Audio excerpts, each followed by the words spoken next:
Massively excited to introduce today's guest, Josh Brandon. Welcome to The Counteroffer. Thank you for having me. No worries. I know we've been talking about this for ages. Is this your first podcast? It is, yeah. Awesome. A little bit nervous.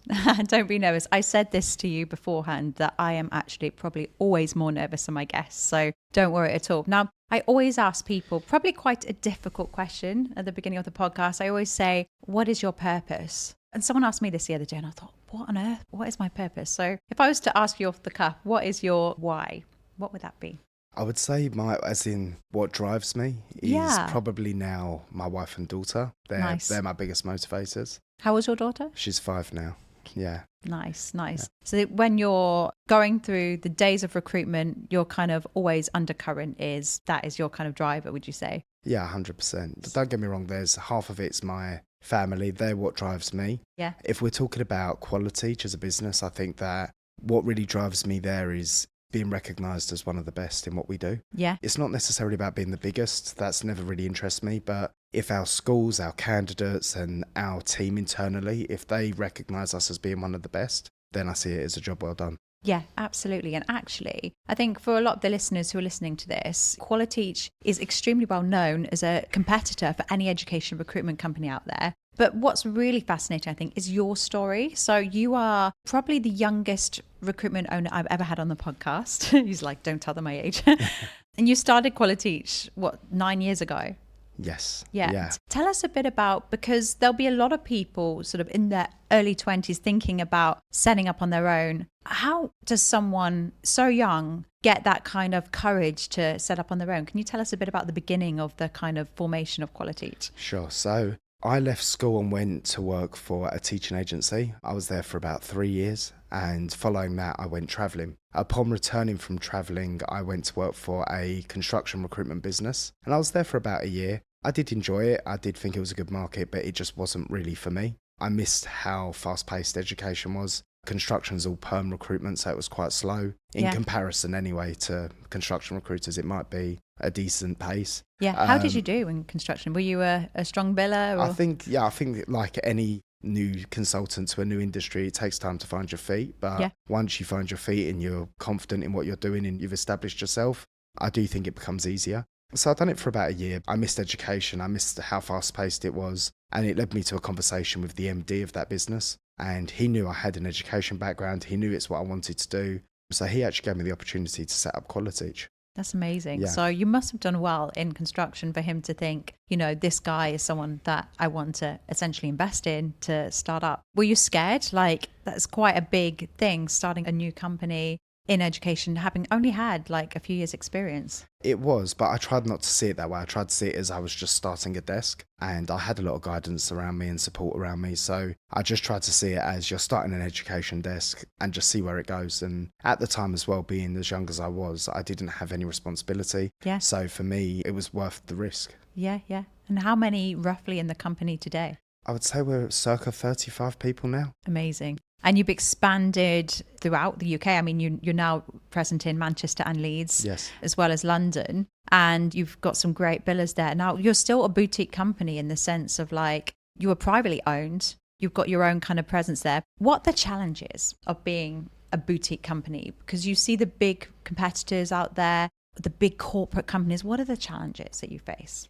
If I'm being really honest, I think that it doesn't really matter the size. I think all agencies face the same challenges. I think that all recruitment firms at the moment, their two biggest challenges are candidate generation and finding talent for their own businesses. 100%. I think it doesn't really matter on size. I think we all struggle with that to an extent. I think that the only way of really overcoming those things is trying to be forward thinking about it and trying to find unique ways to do things differently, which is really hard because it's a very competitive, saturated market where things have been tried and tested a million times over. There's people that have forgotten what we will never learn. So and you're long-term only opposed to day-to-day. So I know that appeals to a lot of recruiters out there because a lot of them hate the 7 a.m. starts and working for you get to start at 8.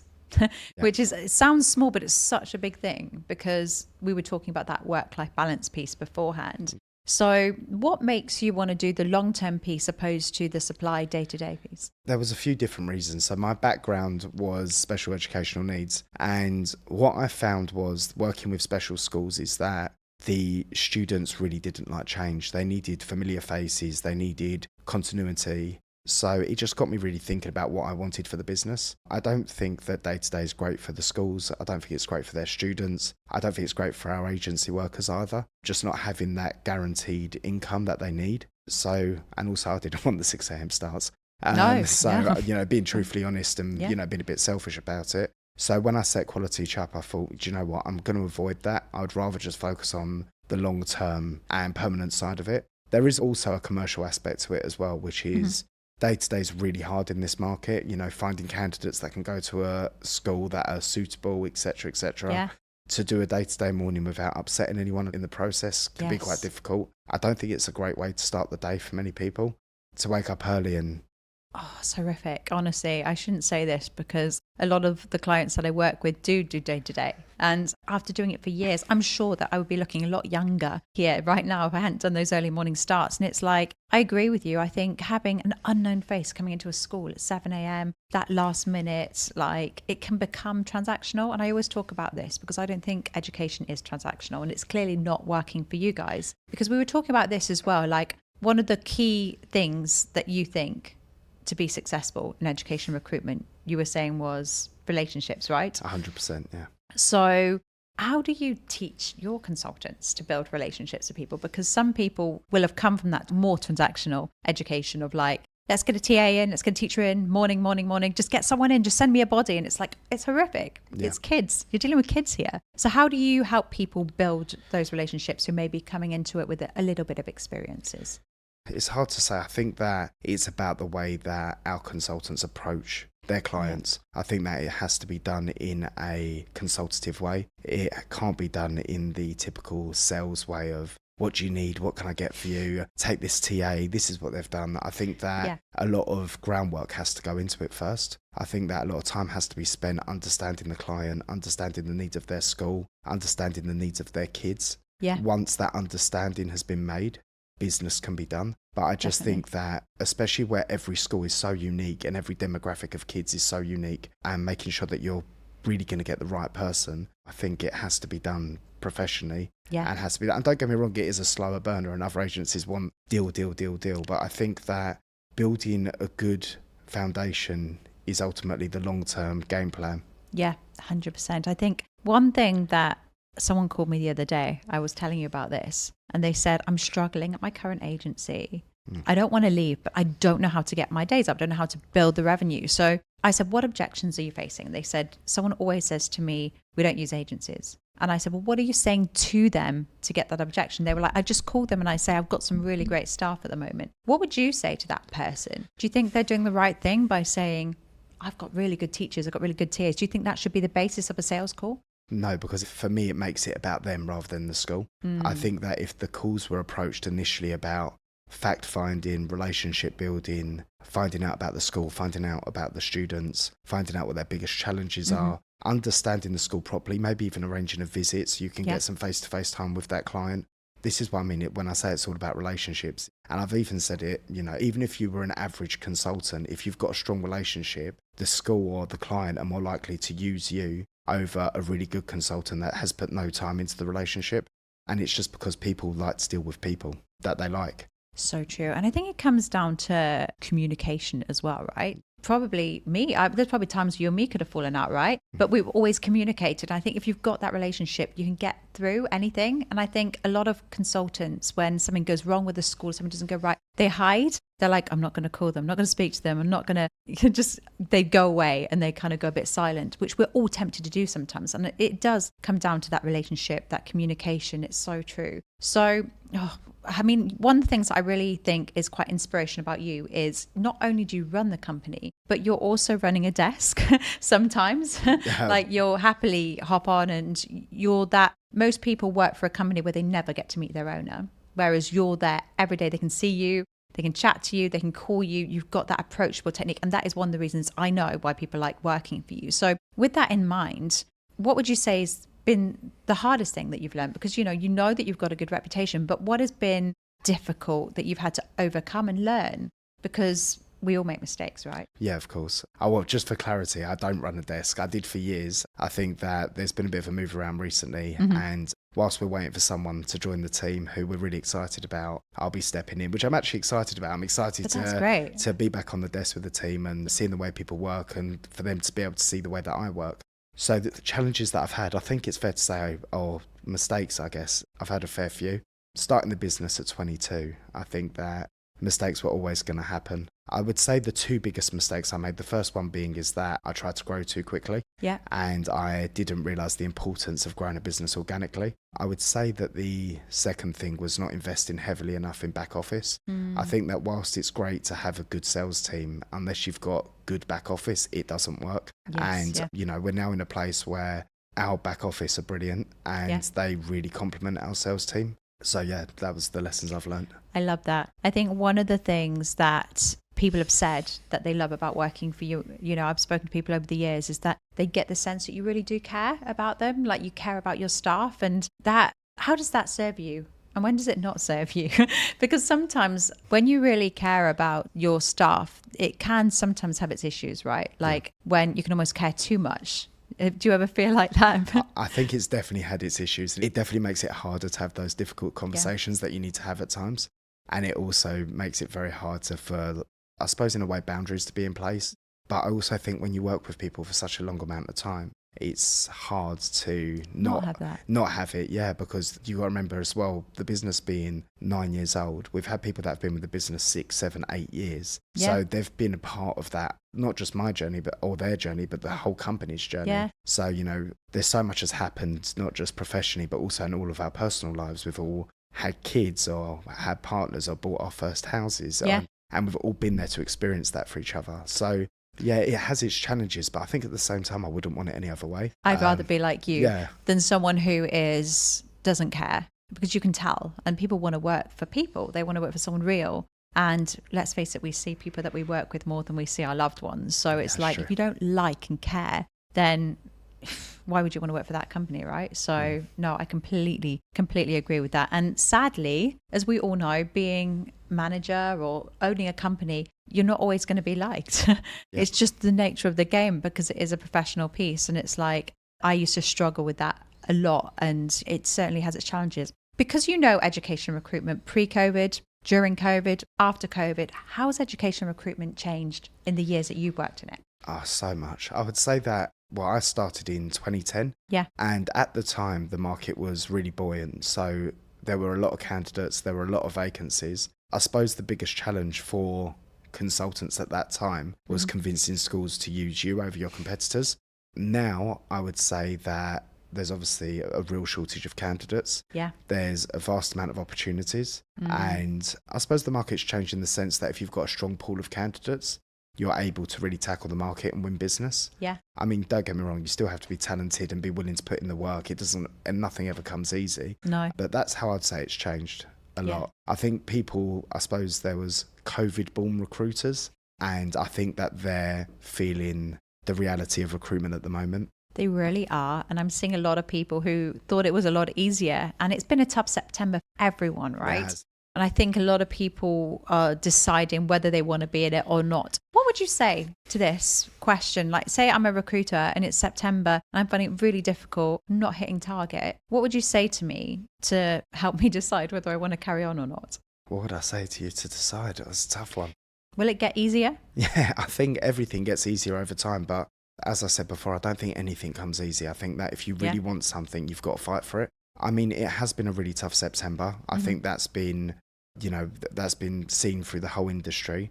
I think that a lot of it's been down to a lack of clarity around the school budgets, as well as a couple of other things, but I won't go into too much detail. And I think that everybody's really felt it. You know, it hasn't been the same September that everybody's used to, where there's not enough hours in the day to get everything done. But the market still remains pretty buoyant, in my opinion. Just because it hasn't been as aggressive as it usually is doesn't mean it's not still buoyant. Still think there's lots of opportunity out there. Obviously, people haven't had the growth that they were expecting to, but hopefully after the half term, now the budget's been announced, we'll see a nice turn. Definitely. And the way I always think about it is when it's tough, because it's tough for us too, right? When it's tough for you guys, it's tough for us directs.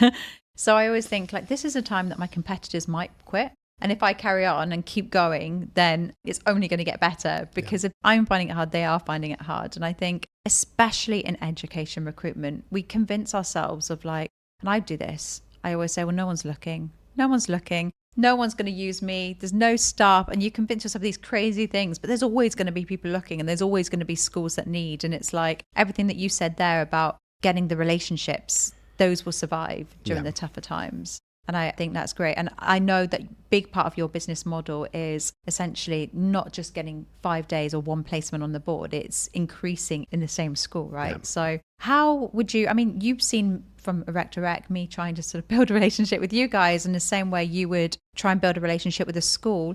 Do you think it's still face-to-face meetings? Because some people say, well, you can just Zoom them, just call them. We've got AI now. How does one go about building a relationship with a school, do you think? I think it's all methods. I don't just think there's a one size fits all. And I also think that it's unique to the client. There might be a client who deals with recruitment, but they're also part of SLT. So, for example, they don't have the time to show you around the school, especially if they're working in an alternative provision or a PRU, and they're literally being pulled from pillar to post. So sometimes actually the relationship is built on the phone. There might be other circumstances where it might be a secondary school, it's an HR manager, they're happy to show you around the school. I think it's understanding what they need rather than what you want to happen, and working around their needs. 100%. And I know that you've got some great billers there, because, you know, I think more than sort of around 50% have been with you over 3 years, which is great for a company that, you know, is still boutique, right? So I know that for those bigger billers that you've got, what do you see them doing that makes them so successful? I think time. I think really that everybody who's a big biller has been somewhere for an amount of time. I think it's really rare that people just join a company and they're on 1 million days and all the rest of it. I think time's a big one. I think consistency. I think it's about being established, you know, going back to relationships as well. So going out there and making yourself known to your schools and to your candidates. I think the big thing as well, and it's something that I'm really big on, is quality of service. I think that gives clients and candidates clarity of who they should be working with, especially in such a competitive market. And also it leads to referrals and things like that. So in a candidate short market, when you've got a candidate referring you candidates, then they start referring you candidates, it's almost like your new candidate source. And in fairness, it makes up a big percentage of our candidate generation. I think about a quarter is That's referrals, amazing. Which is brilliant. So good. And I certainly, I get that. I think it is coming back to that caring. When we talk about building relationships, not everyone can do it because not everyone cares. And I always say that a lot of people who just in recruitment for the money are the ones that often quit quite quickly. Yes, you can make a lot of money, but you can't do it unless you care. If you don't care and you just want the money, then you probably won't ever make the money. But if you care about what you're doing, and I think especially for you and I, like, because we have both got kids, like, so we see the impact that it has when there's a good teacher or there's a good carer. We're like, okay, well, that really does make sense. It does definitely make a difference. So totally agree. I'm going to ask you a question now, and you're not going to like it because I'm curious to know, have you ever had a time where you've just thought, honestly, I want to quit, like setbacks? How have you dealt with the setbacks? Because I imagine there have been setbacks. Yeah, it definitely has. I don't think it's ever got to the point where I'm ready to throw in the towel. I think that the way that I see Qualiteach is it is my baby. I've had it really all my adult life. So for me, there definitely has been real challenges. I think running a business through COVID was a challenge that loads of people faced, not just me. It was a time where it was impossible to know what the right or wrong thing to do was. Yeah, scary. It was, and it all happened so quickly. There was no like, oh, this is going to happen in 3 months, so you could like contingency plan and all the rest of it. It was, the schools are shutting tomorrow. And we didn't know about the furlough, did we? And then furlough came out like 2 weeks after that happened. So you're kind of scratching your head for 2 weeks trying to work out what the best thing to do is. You want to protect the people that work for you. You want to protect your agency workers, but you also need to protect your business as well. There were so many spinning plates. But if I'm being really honest, I think that it's very rare that everything goes to plan. I think that there's continuous setbacks. And I think that as leaders and business owners, if we're accepting of that, that's how we overcome it. Yeah, that's so true. That is so true. And how did you get over the COVID time? Like, were you still operating for business? Did you bounce back after COVID? What's been the post-COVID time like for Qualiteach? Yeah, I think, look, for us, we were quite lucky in the sense we were long term. And true, because, so my background's special needs, and so was Georgia, our sales director. So about 50% of our business was in special needs schools or PRUs or alternative provisions, and they had to stay open during COVID. Yeah. So a lot of our, well, half of our long-term contracts still existed. And then we did have a percentage of schools that did honour the contracts as well, which was incredible at the time. So look, we were really fortunate in that sense, and I was really lucky to have the team I had around me as well, a really good management team that gave really good insight, and they helped me make difficult decisions a lot easier. But post-COVID, I think that there was a real boom. I felt that everybody was ready to get back in their desks, and I think every industry was really flying at the time. It was great. And that's what I meant before when I said about COVID-born recruiters, because what I saw was a lot of recruiters making money by sending mail shots. And don't get me wrong, if it works, do it, you know. It's not how I traditionally like to do recruitment, but at the end of the day, you know, people have got to do what they think's best for them. But now times are tougher and you have to go down a traditional method of recruitment. I think that people are really struggling with it. Yes. Because where they've been able to hide behind a computer screen, they've now got to go out in the open. They've got to make those business development calls they didn't want to make. And they're seeing the real side of recruitment and what it actually is. So true. And for anyone listening to this, I believe, and tell me if you think I'm wrong, nobody loves making sales calls or business development calls. I don't think. So they used to make a joke at Axis that Suze loves business development calls. She's always on the phone. But I loved it because I knew I had to do it. And I was that driven that I knew that I wanted to be on that board with the biggest revenue, right? So I think it comes to it. It's like anything. It's like no one wants to go to a gym. I hate going to a gym, but you go anyway because you know it's going to get you what you need to get to. And it depends what your why is. And if your why is big enough and your why feels so important, and you'll be intentional about it, whatever that is. Which comes to my next question. We'll have people who are listening to this and they'll be wondering whether they could be for Qualiteach. And we know that some people have been really successful and earn a real lot of money with you guys. So what would you look for in a consultant? If there's someone out there, maybe 2 years, 1 year experience, maybe more, what would you want to see from them? Do you know what? What we look for has changed so much over the years. I think when we were growing the business right at the start, it was, you know, if we got these big billers with loads of experience at big competitors, we got really excited about it. I think for me, it's changed slightly in the sense that whilst billings and experience are very important to our hiring strategy, I think that people being decent human beings actually comes first. And I think every agency's experienced it, where you get that big biller that comes into the office and they do really well, but they take advantage and they create bad behaviours, and it's really unfair on other people within the business, and it almost outweighs the value that they're bringing.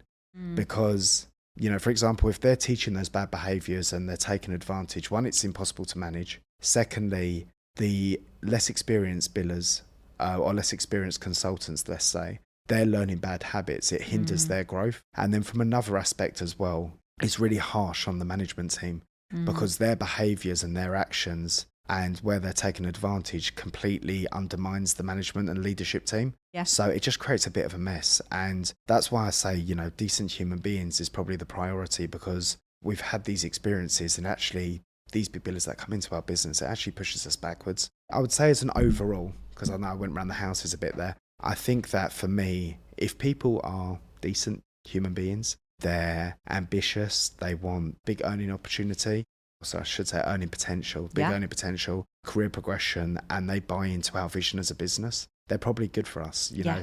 And your commission goes up to 25%. So it does, if you're a strong biller, why wouldn't you want to work for you guys? Especially because you have got an open door policy for feedback and all those things. You've told me before, people feel that they can approach you with their feedback, and you're not that scary kind of CEO who's sat there and is like, no, this is the way we do it. If you don't like it, I know that you always listen to feedback, whether you take it or not. No one has to take feedback, but you will always listen. I think that's really important. So I think if people are listening to this and they're in an environment where they just feel that they don't even know who owns a company or what they're about, you know, go somewhere where you can. And that's why I love privately owned companies, because I know now you own the company completely, right? So I do, essentially, you are the people who do work for you. It sounds very cheesy, doesn't it? You are the people, but you are, because you are with them every day. Now you're going to be running a desk. I know that's not what you do long term, but you see it how it is. You're not afraid to get your hands dirty. And I think any manager who's listening to this also shouldn't be afraid to do that, because how do you know the job if you're not in there with the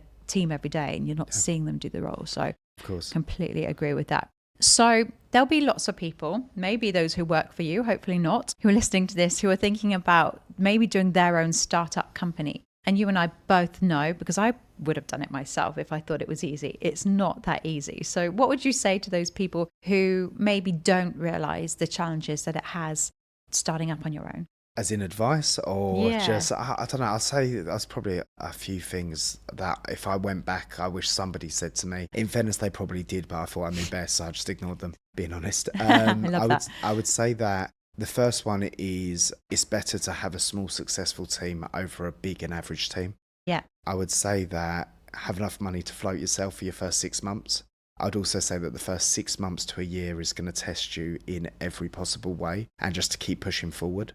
I would say lastly that set the example of how you want everybody to work from day one.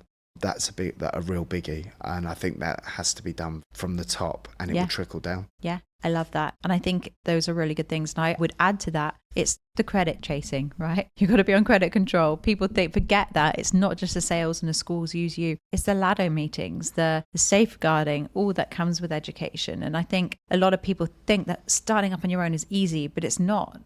The compliance changes all the time if you don't know about that. So I think seriously, and I say this to people, I've seen people do startups and a year down the line, they're looking for work again. And that's, it's not for everyone. And I think the way you guys have grown and got the place in the marketplace is awesome. And I think you should feel proud of that. I know it comes with its difficulties. Yeah. And you come from a recruitment family, let's not forget. So you're pretty much born into recruitment, right? Yeah, literally. Look, I've been really fortunate because I've had a family that have always been in recruitment, and actually the same sector, public sector recruitment. I had my grandparents that were the owners of Sugarman Group. My aunt was also there. She was one of the directors, and also at the time she was one of the leading billers in the industry. Got my uncle who owns Remedy Recruitment Group, where I started my career. My mum owned academics. She now sits on the board for Savoca. And then my brother's also a CEO of a competing business as well. So yeah, it's fun at Christmas. Yeah, can I come at Christmas? I'll learn everything I need to know. Podcast episode, let's see what's going on. It's funny because people do say that, and that's why I make the joke of it, because it's been said to me so many times. It's rarely actually discussed between us. I mean, we'll talk about our days and our weeks like any family would, and everyone will have their opinions because of their positions or their experience. But it's never really spoken about in too much detail unless people want to discuss it in too much detail, because I think to some extent we do, even though we do kind of still see each other as competitors. So some things do stay within the business.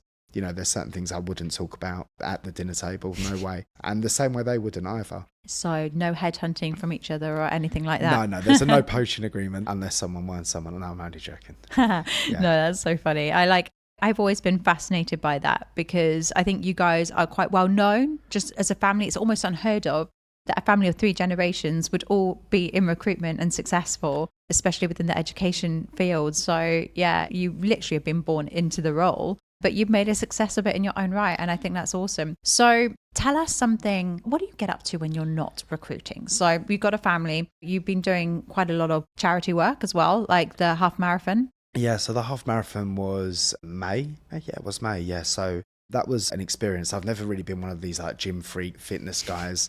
I've always preferred my food. Yeah, look, I wanted to set myself up with a challenge. I wanted to see how far I could push myself physically, mentally. And yeah, it was a great experience. I think the actual day itself wasn't as bad as I thought it'd be. I think it was the months of training that people don't actually see leading up to it, where it's you're going out running in the rain and you're doing, you're running 3-4 times a week to prepare for it. And, at a time you're doing anywhere from 10 to 18K runs in.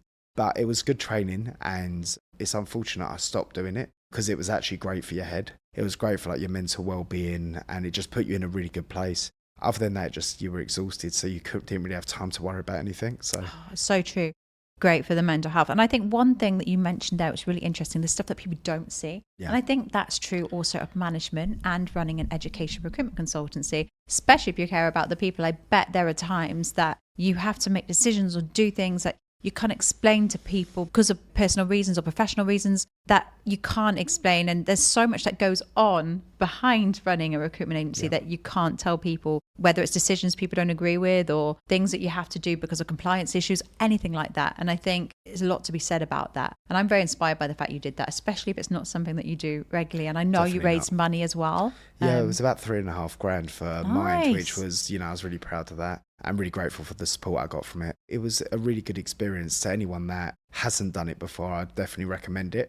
Even just to get you into a good habit or just to get you into a good mind space. And it was for a mental health charity as well, wasn't it? It was for Mind, yeah. Nice. Yeah. And I think very relevant because there are a lot of people who are in recruitment who do actually suffer with mental health issues and people don't talk about it. And I think, like you just said there, just like running and like things, they clear your head. And there's so many different things. Mind is a charity offer. I sound like I'm promoting Mind now, but it's true. And I think, like, especially recently, there's been some awful situations in education recruitment where people have not anything to do with your company, but they've been maybe in a situation where they've been so senior, especially non-billing roles, maybe they've been let go and they have nowhere to go because it's been a difficult market. And I do think that, knowing where to go for support is really important. And I know that well-being is something that is important to you and you talk about it a lot. So another reason that I think working for you is a good thing. So I do think there's an element of accountability for it. I think that it happens to all of us, especially myself, where you get into a bit of a rut and you've got to work your way out, but you've got to take accountability for yourself. Are you making the effort to exercise? Are you eating a good diet? Are you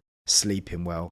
And you have this almost like this mental checklist. And as long as you're looking after yourself, then I do think it does help a lot. It is about people taking the action and making sure they're doing the right things for their well-being. So true. My husband says that to me all the time. He's like, Susanna, like, yes, you're being grumpy this week, but actually, have you slept? Have you slept? I'm like, 6-7 hours. And he's like, no, you need minimum 7 hours. So, It's like the famous, when you're with kids, is I've got a headache. When was your last glass of water? 4 days ago. Oh, okay. Yes, drinking water is something I constantly forget to do. Thanks for the reminder. I really appreciate that.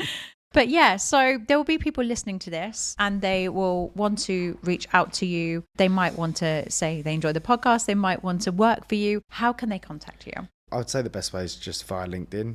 If it's a consultant and you want an honest account, I'd probably say contact you first. That's all right. Plug the show. But I think, I do think that you and other Rec Directs have such value because I think that you give an honest account of the business and, you've placed people with us. You've had their feedback. If you come to us directly, we're always going to tell you how great the company is. It's our company. And even if it isn't, it's how we feel about it. So having other people's perspectives through a third party, I'd definitely say make the call. And I think also, if you want to work for I think you're humble. You've admitted your mistakes on this podcast, very openly. And you've also said what you think is great and you've championed your people. And I think if anyone wants to work for that type of company, you can see it on this podcast that it is there. Final question. What does confidence mean to you? Confidence? What does confidence mean to me?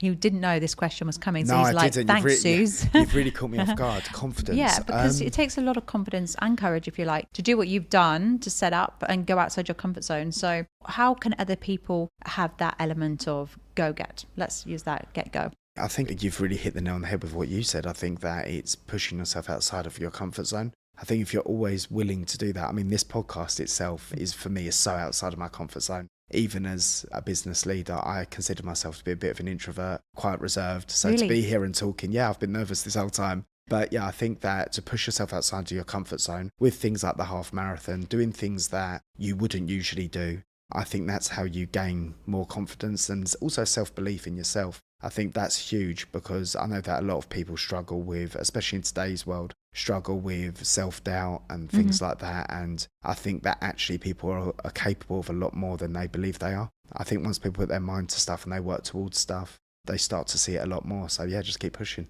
Love that. And by the way, for your first podcast, you haven't seemed nervous. You've done a great job. So thank you very much. Thanks for coming. Yeah, thank you for having me. I really appreciate it. You're welcome.